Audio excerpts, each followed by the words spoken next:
My question is, at my age, what is the best way to build a strong relationship with Allah?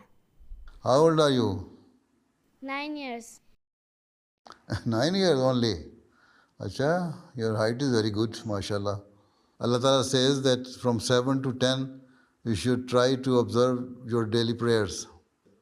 So the first thing is, if you want good bond with Allah Ta'ala, you should offer your daily prayers and also read the Holy Quran. And if possible, you should try to learn the meaning of the Holy Quran, or at least the meaning of some surahs of the Holy Quran which you recite in your prayers. So in this way, you will strengthen your bond with Allah Ta'ala, your relation with Allah Ta'ala. And if you keep on doing it, as you grow up, you will get better knowledge and better relation with Allah Ta'ala. Right? Yes.